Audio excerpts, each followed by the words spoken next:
Hi, welcome to Hemp Foundation TALKS, where we listen to the heartbeats of the hemp industry and learn the celebrations, challenges, and discoveries from hemp leaders and advocates from around the world. Hi, I'm Rebecca, International Business Officer with the Hemp Foundation, and I'll be your host. Today's guest is Marty Clemons. Marty Clemons is a social entrepreneur passionate about finding regenerative solutions to systemic issues. She is currently chair of the board of the Southeast Hemp Association.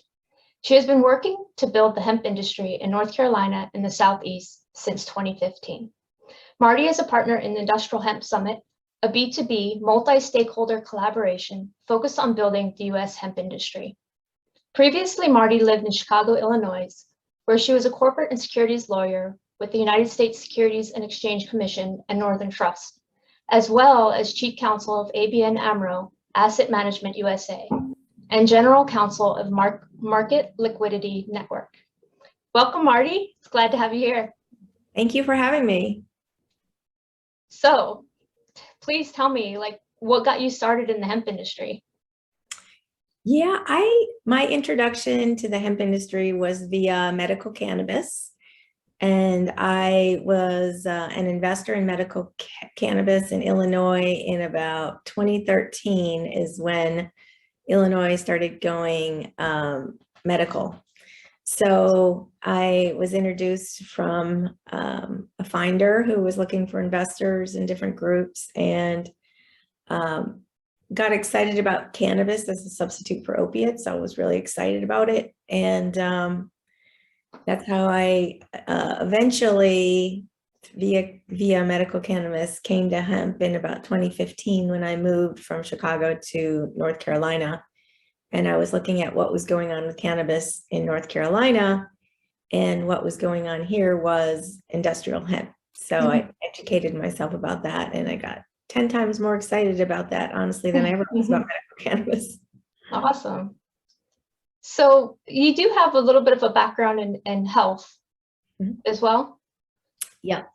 Well, I owned a yoga studio in Chicago. So I went from being a lawyer to a yoga teacher. And when I had my kids and I wanted to do something where, I could be with them and they could come with me. So I opened a yoga studio in Chicago and really got into the whole health and wellness world via yoga. So cannabis is kind of like a natural thing as far as, looking at it from a health perspective. And did that play a part in why you, got on board with it? Absolutely. Yeah, absolutely. I via yoga got into a lot of alternative healing and, was really excited about cannabis and plant-based medicine. And yeah. So amazing. Yeah. So tell me more about now your interest in hemp in a broader spectrum besides just the medicinal uses of it. What is your journey from there? Yeah, so when I moved here, I started volunteering with the North Carolina Industrial Hemp Association. I eventually became the president and the chair of the board of that organization, and that organization's mission was to in 2015, the 2014 Farm Bill had been passed and we could have research and pilot programs. So I was very involved in the lobbying effort for North Carolina to get a law passed here for hemp for research. So we did that in 2015 and then lobbying from there to get federal legalization, which we got in 2018. And and really looking at, what took off in the industry everywhere, not just in North Carolina, was cannabinoids and CBD production and extraction. And then, but looking at what the ecosystem is of North Carolina, and the ecosystem here is tobacco and textiles. So if you lay a map of the textile belts and the tobacco belt, they almost overlap. And so the real opportunities here in North Carolina were for growing high value flower for the smokable market. And, many states tried to ban smokable flower. So our organization was successful. at fighting the legislature to not ban smokable flower. Awesome. And the reason we did that was because there's a lot of people that, there's a lot of pain receptors in the lungs, and that think that that's the best uptake method for them. And we have a lot of tobacco growers here that know how to cure tobacco and know how to grow high value tobacco. So it's kind of a natural fit for them to pivot in that direction. And then what we're seeing now really taking off is fiber. And that's because we have a lot of textile infrastructure still here. So that's where there may be, especially as people bring on different genetics that may be, dual cropping or tri-cropping, some grain production here. But, I see mostly fiber and high value cannabinoids. So are you talking to a lot of farmers in the area that are excited about going into fiber? Yes, we are. And we have an event coming up, our 5th annual Industrial Hemp Summit, which is a multi-stakeholder B2B collaboration. And it's about bringing together the farmers with the corporations, with the government, with departments of ag. So we take a real multi-stakeholder approach to building the industry, because we don't believe that you can build it from just one perspective. Yeah. So that's what we've done with that. And this year, there's a heavy focus on fiber this year. Awesome. Yeah. So, the last time we talked, we had a very interesting conversation, and I'd like to touch on that. And it's the idea of globalization versus domestication. And I'd love for our listeners to hear your thoughts on that topic. Yeah, I'm a both and person. So I do believe that we'll always have a globalized economy. However, I think we've gone so far in the direction of offshoring and outsourcing everything that we've become vulnerable as a country. And I think that's what we're really starting to see with the supply chain issues that came out of COVID. Right. So I think, what I would like to see as far as policy is, I would like to see, and this directly goes into immigration, I would like to see us investing in countries, especially like Mexico, for example, where we have a lot of immigration coming from, and Central America. I would like to see us investing in hemp infrastructure and regenerative farming and things that help those countries be able to provide for themselves. Because, I also have a hemp foods company that I'm just about to launch, and I'm working with a man who's doing regenerative farming with mesquite in Mexico. And he's regenerating ecosystems. He's studied permaculture in San Francisco. He's doing some really cool things. He's employing women and children. And mesquite is just everywhere in Mexico. And he agrees with me that, when we have people leaving their countries and looking for opportunities in other countries, they don't want to leave. They want to stay in their country if there were opportunities there. Right. So I think there's, as opposed to foreign aid, or maybe in addition to foreign aid, not as opposed to, because foreign aid is needed for different things, right? But that whole idea of teaching a man to fish rather than just giving him the fish. Right. And creating win-win situations. I mean, it's a win-win that we don't have a massive immigration problem. It's a win-win that we're creating economies and more stronger trading partners for all kinds of goods at a relatively small cost. So as opposed to, I don't even know how much money we spend in trying to prevent immigration that is not legal. What if we were just to invest that money in helping those ecosystems develop and be able to provide for themselves, right?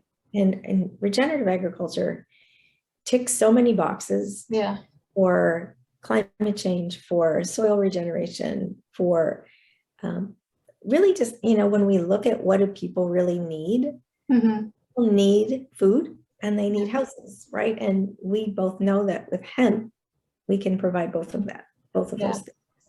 For sure. So what is your ideal, like, where do you see yourself in the next, 3 to 5 years and in the marketplace?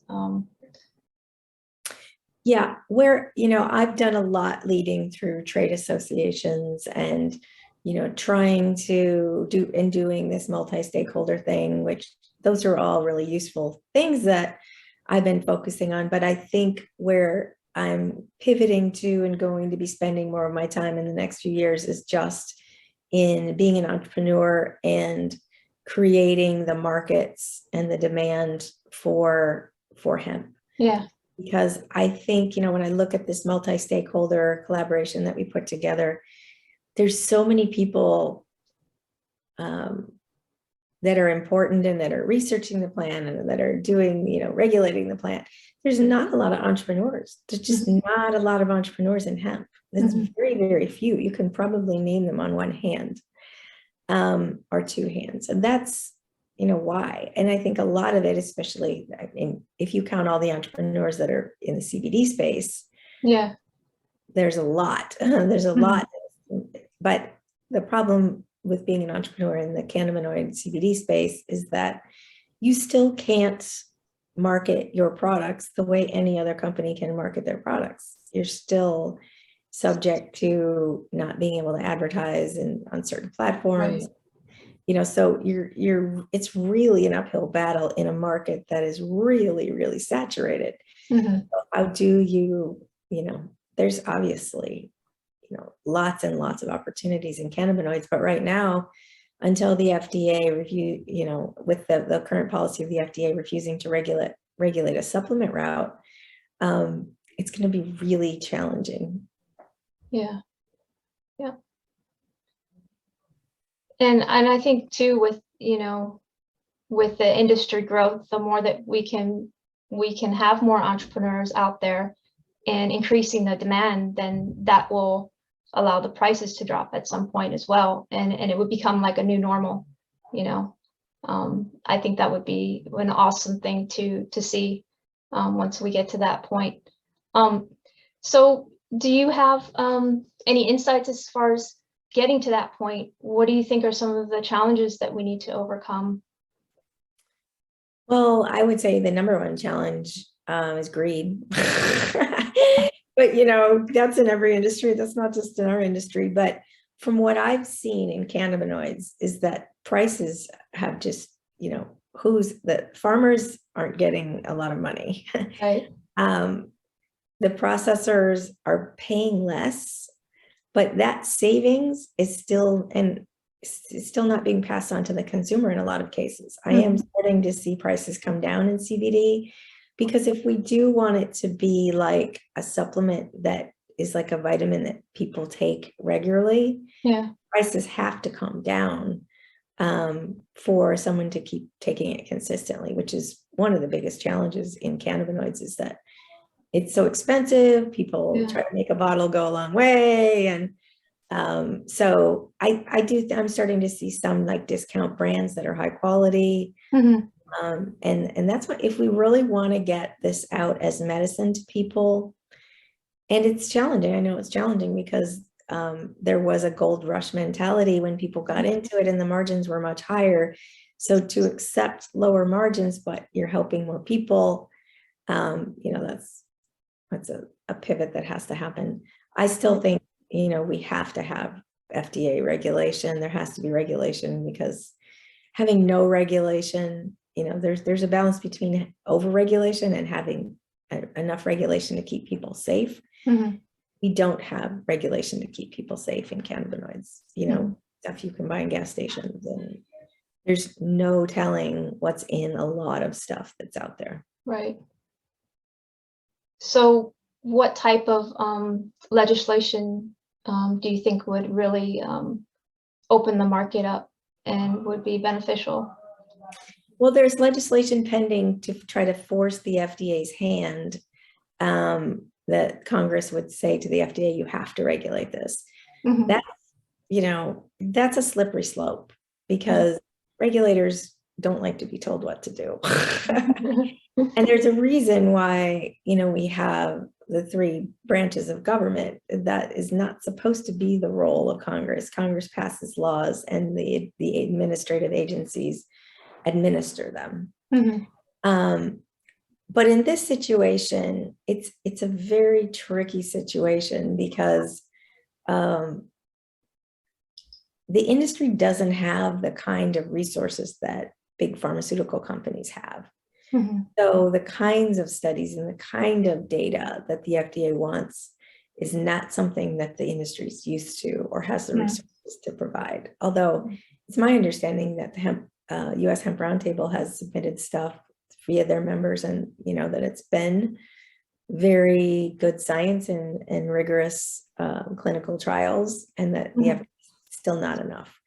So once you get that kind of adversarial relationship with the regulator, it's kind of challenging. But my biggest concern with cannabinoids is that the prices are falling. The pharmaceutical companies are now buying them and putting them and doing clinical trials and using them for drug ingredients. The FDA's public position has been that we see CBD as a drug, and they can't see a supplement route for it. So my concern with cannabinoids is that it's just going to be eaten up by pharmaceutical companies, and there isn't going to be the entrepreneurial ecosystem we have now with supplements. So what would you give advice to, the CBD entrepreneur right now, as far as branching out or navigating the obstacles now, and even what you're doing and what you said your focus is on is, entrepreneurship. So maybe you can give some, some good advice to the CBDs, entrepreneur. How can they branch out, or, It's challenging because of the limitations they have with respect to advertising. And given that everything is going direct to consumer, that's really challenging. And I'm in the CBD food space, which doesn't have I'm sorry, the hemp food space, not CBD, that doesn't have the same it doesn't have the same problems because hemp food has GRAS status. So some of our members have used an MLM model that has been successful. A lot of it is just gaining the trust of the consumers, that you have a high quality product.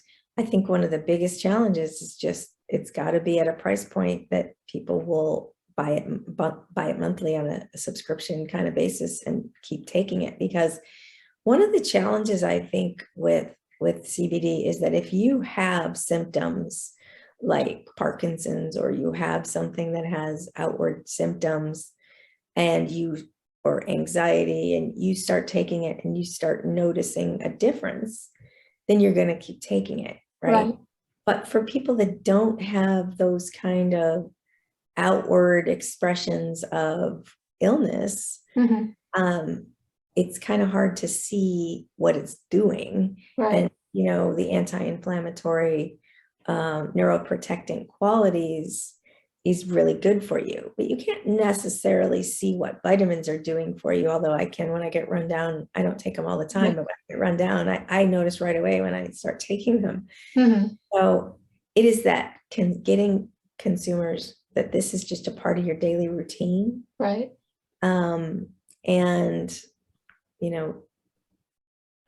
building up that loyalty and that trust. And it's challenging when you can't go direct to consumer the way other companies can, but it's just building a brand. It's no different than building a brand with anything, except you're building a brand with your hands tied behind your back because you don't have all the tools available to you. I think it's also finding your niche. It's I've been to some hemp events where they have athletes have brands and they're targeting other athletes. And, right now I just read the NFL is funding $1 million research study on CBD for pain. Oh, wow. And so that's the kind of money now that's always been what's needed in the cannabinoid side, is because once that science is out there, people, that take it know it works anecdotally, but Right. the science out there, you're going to convince a lot of people who need to see the science to take it. So that NFL study is out there, and then there was just 2 studies, one from the University of Chicago and one from Oregon State University, about CBD's ability to prevent COVID from, the University of Chicago study was CBD being able to prevent COVID from causing the virus to replicate. Right. It didn't stop it from entering the cell, but it stopped it from replicating. So there's a couple things out there on COVID, and a lot of people who haven't read the research, don't care, just trying to market Right.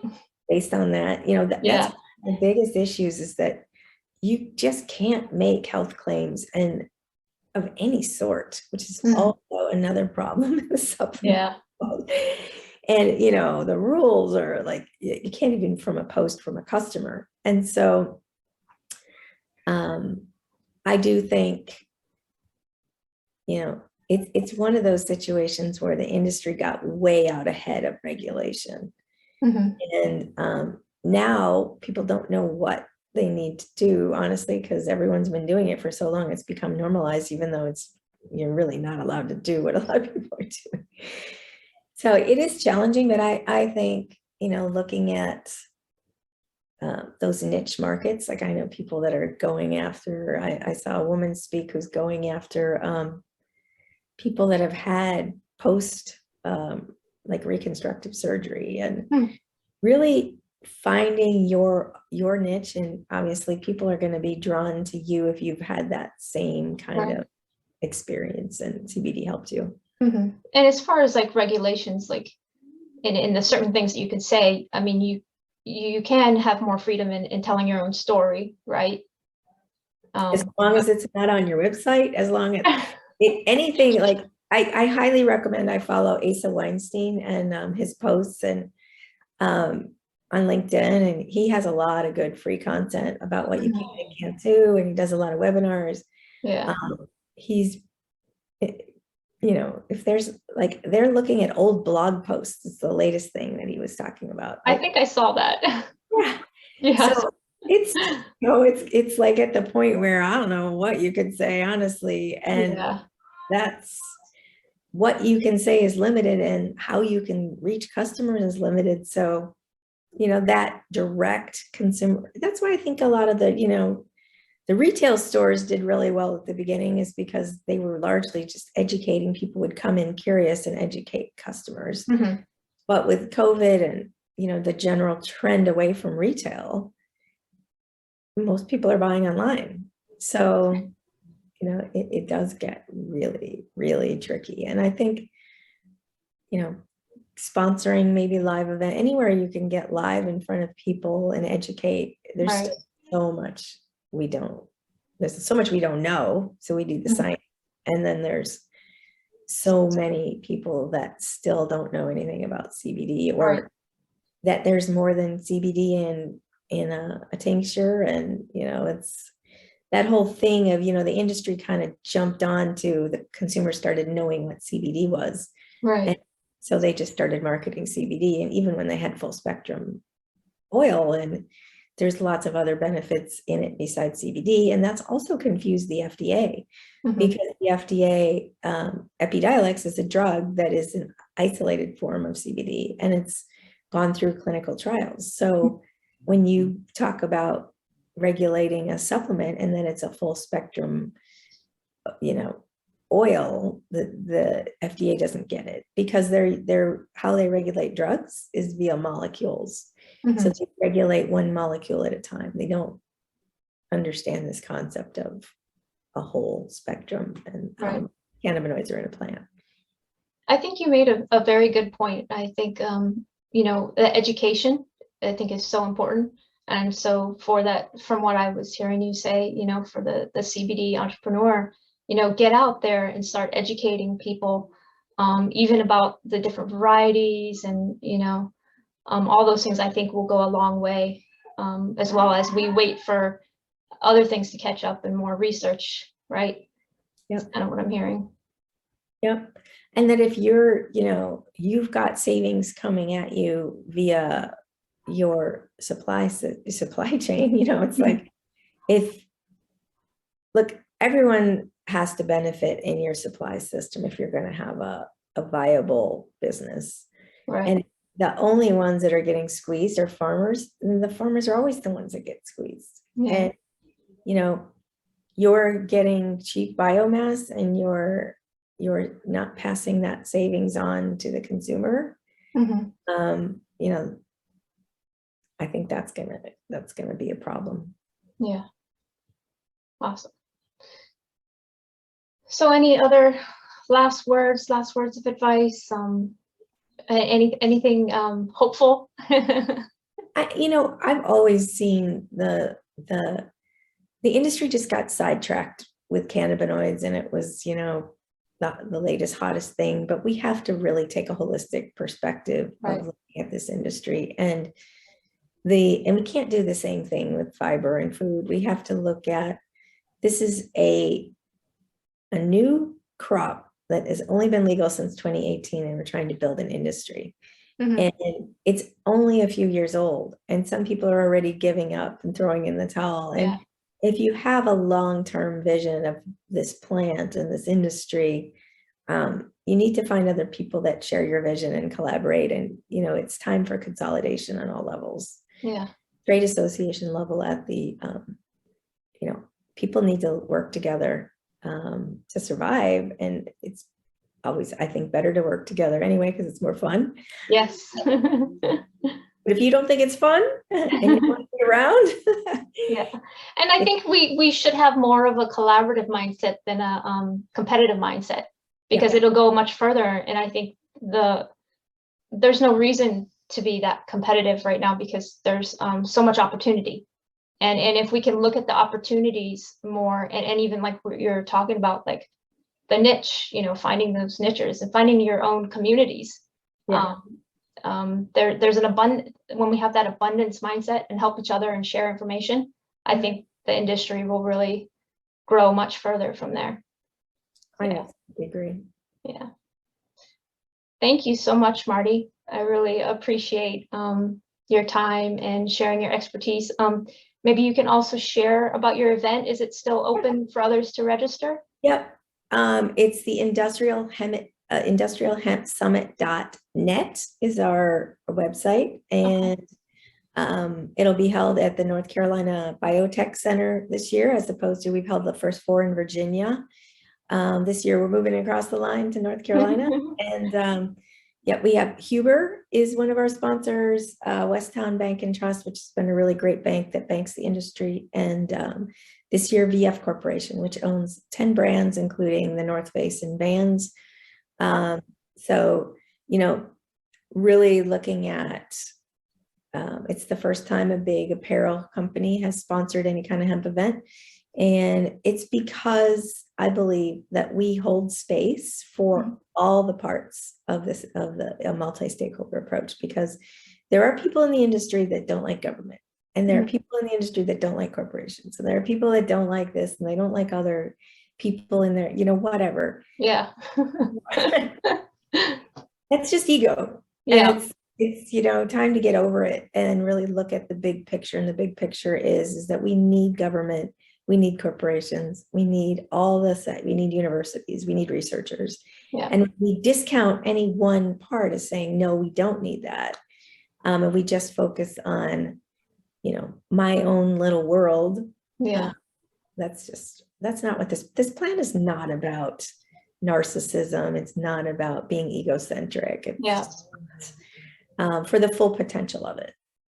Yeah. Thank you so much. Thank you for spending time with us today at Hemp Foundation Talks, and it's been a pleasure. And we look forward to staying in touch and for your continued success and really the continued success as a whole for the industry. Thank you. I really appreciate you holding these conversations. They're much needed. And thank you. Have a great day. Thank you, Marty. You too. Thank you for listening to Hemp Foundation Talks. Hemp Foundation is a nonprofit social enterprise on a mission to provide solutions for our current ecological crisis.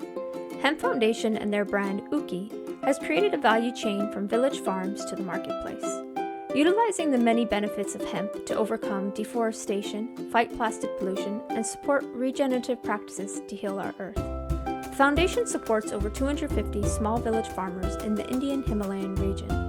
In addition, they employ widows and women in the production of over 500 hemp products for the marketplace, from clothing to food to hemp bags, a large range of textiles, embroidered fabrics, home goods, and even hemp bioplastic. To learn more, visit hempfoundation.net.